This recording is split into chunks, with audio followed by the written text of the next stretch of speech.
Welterweight bout, Gabe Green sitting at minus 130. Bryan Battle plus 130. Over under 2.5 rounds. Minus 160 for the over. Plus 160 for the under. Bryan Battle coming in here since he's moved down to welterweight. Looks like he's in great shape, man. Even looking at him on Instagram, he looks like he's in good shape. Pause. His last time out, he lost to Rinat Fakhretdinov. He just got taken down and mauled. And it looks like Rinat Fakhretdinov could be a force to be reckoned with that ground game and that pace and that pressure on the ground. So I can't really I don't expect Gabe Green to come in here and do that. I think this is probably going to be a stand-up battle unless Bryan Battle takes it to the ground. But Gabe Green is there to be hit. If you look at the stats, he gets hit nearly 7 strikes absorbed per minute.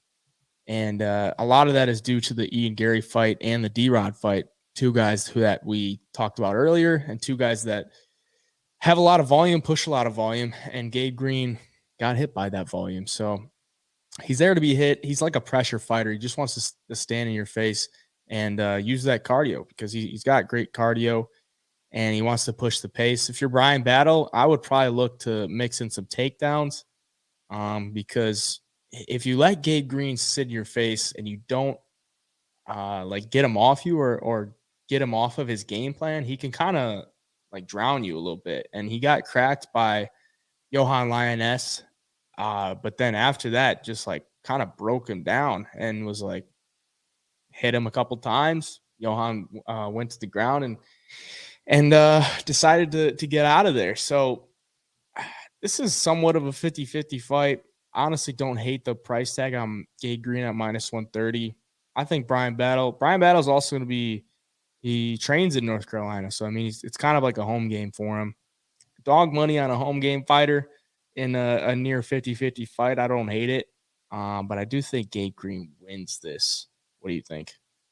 Yeah, it's kind of a tough call because I don't put too much stock in Bryan Battle's last loss because Gabe Green's not going to come out there and take you down 7 times and control you for 14 minutes of the fight.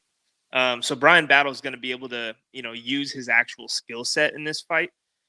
The one thing, though, I do think on Bryan Battle's side is that he is young enough and that he's going to be constantly getting better after each fight at this point in his career. He came off the Ultimate Fighter, got some wins in the UFC, and he is athletic and he's got some sharp skills. You can tell. I mean, that knockout against Takashi Sato in that first round was devastating with that kick. I mean, I know Sato's been knocked out a few times before, but before that, Bryan Battle's beaten Trayshawn Gore, which is a decent fighter. But Gabe Green, the one thing I could see Battle struggling with is that volume because, like you said, man, Gabe Green puts it on guys. He stays in guys' face. He doesn't go away. I mean, we saw it against Ian Gary. Ian Gary at a few times was, kind of struggling with that pace a little bit. Not so much struggling with the power or getting hit, but struggling to find his own offense.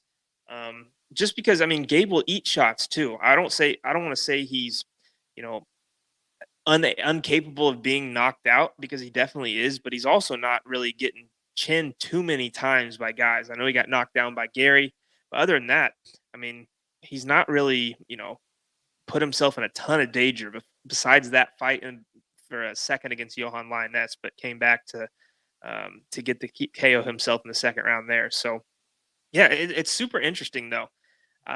If Bryan Battle can just land that jab and keep Gabe off him at times, I think it's a close fight, but I kind of lean your direction too right now with the Gabe Green side just due to that volume. I think it's going to look better than the judges on Saturday. I like it.